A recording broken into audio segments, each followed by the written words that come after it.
ঘরে থাকা উপকরণ দিয়ে আজকে বানিয়ে নেব রেস্টুরেন্ট স্টাইলে মটন কোরমা।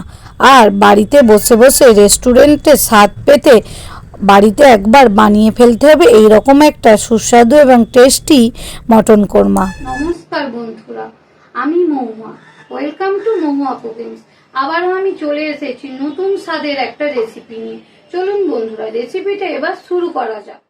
মটন কোরমা বানানোর জন্য এখানে আমি মটন নিয়েছি 700 গ্রাম। আর মটনগুলো নিয়েছি কিছুটা সলিড পিস, কিছুটা নিয়েছি হাড়ের পিস আর চর্বি সমেত। তবেই কিন্তু মটন কোরমা খেতে ভীষণ টেস্টি হবে। আর লাগবে পেঁয়াজ, টমেটো বাটা, আদা রসুনের পেস্ট, টক দই, কাঁচা লঙ্কা বাটা আর কিছুটা ড্রাই রোস্ট করা মশলা। তার মধ্যে আছে জিরে, ধনে, মৌরি, এলাচ, লবঙ্গ, দারচিনি আর শুকনো লঙ্কা। এবার গ্যাসেতে একটা তাওয়া বসিয়ে সব শুকনো উপকরণগুলো একটু নাড়াচাড়া করে মিক্সিতে একটু গুঁড়ো করে নেব। আর এই মশলা দিয়ে খুব সুন্দর একটা মটন কোরমা বানিয়ে ফেলা যাবে।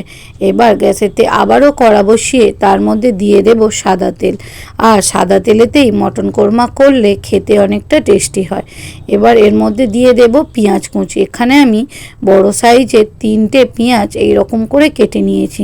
এবার সেটাকেও তেলের মধ্যে খুব ভালো করে নাড়াচাড়া করে নরম হয়ে এলেই ওর মধ্যে থেকে কিছু পেঁয়াজ তুলে নেব মিক্সিতে মশলা বানানোর জন্য। আর এই পেঁয়াজের বেরেস্তা দিয়ে মটন কোরমা বানালে খেতে কিন্তু দারুণ হয়। এবার মিক্সির বাটির মধ্যে দিয়ে দেব টক দই। আর এখানে টক দইয়ের পরিমাণ নিয়েছি 4 চামচ। আর দিয়ে দেব পেঁয়াজের বেরেস্তাটা। যেহেতু আমি এখানে টমেটোর পেস্ট ইউজ করব, সেই জন্য টক দইয়ের পরিমাণটা নিয়েছি একদম কম। আর দিয়ে দেব অল্প পরিমাণ কাজু বাদাম দিয়ে খুব সুন্দর একটা মিহি পেস্ট বানিয়ে নেব। মটন কোরমার মেন উপকরণ হলো এই পেস্টটা। এই পেস্টটার জন্য মটন কোরমাটা ভীষণ টেস্টি হবে। আর পেঁয়াজগুলো খুব সুন্দর লাল লাল করে ভাজা হয়ে গেছে। ওর মধ্যে দিয়ে দিয়েছি 2 চামচের মতো আদা রসুনের পেস্ট আর 2 চামচের কাঁচা লঙ্কার পেস্ট দিয়ে খুব ভালো করে নাড়াচাড়া করে মিশিয়ে নিয়ে আদা রসুনের কাঁচা গন্ধ চলে গেলেই ওর মধ্যে দিয়ে দেব একটা মাঝারি সাইজের টমেটোর পেস্ট।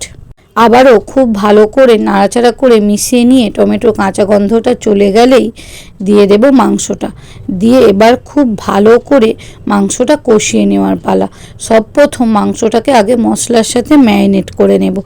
আর গ্যাসের ফ্লেমটা লো টু মিডিয়ামে রেখে বেশ কিছুক্ষণ চাপা দিয়ে রান্না করতে হবে। তাহলে দেখবেন মাংসর কালারটা ধীরে ধীরে কেমন চেঞ্জ হতে শুরু করেছে। ওর মধ্যে এবার দিয়ে দেব স্বাদ মতো নুন।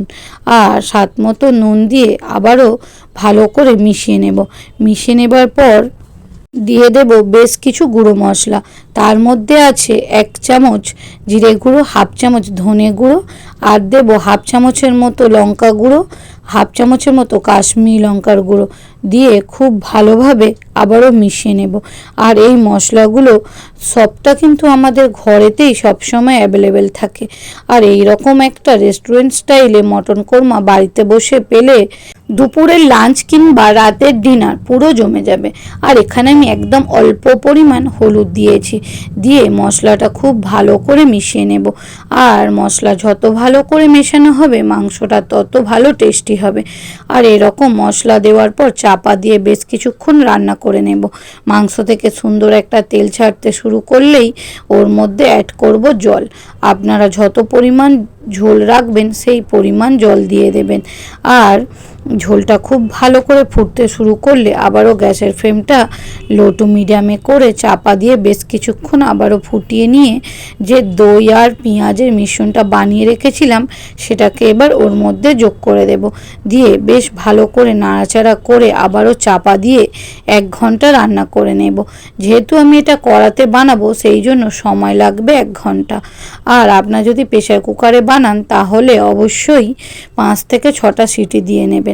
আর সবশেষে আমি যে বাড়িতে কোরমার মশলা বানিয়েছিলাম সেটা দিয়ে দেব। আর দেব ধনেপাতা কুচি, ওপর থেকে দেব 3-4টে ছেঁড়া কাঁচা লঙ্কা, যার ফ্লেভারটা খুব সুন্দর আসবে। এবার আমার কোরমাটা পুরো রেডি হয়ে গেছে। একটি পাত্রে নামিয়ে নেওয়ার পালা। এবার আমার কোরমাটা খুব ভালোভাবে নামানো হয়ে গেল। খাবেন, সুস্থ থাকবেন। দেখা হচ্ছে কিন্তু নেক্সট ভিডিওতে। বাই বন্ধুরা।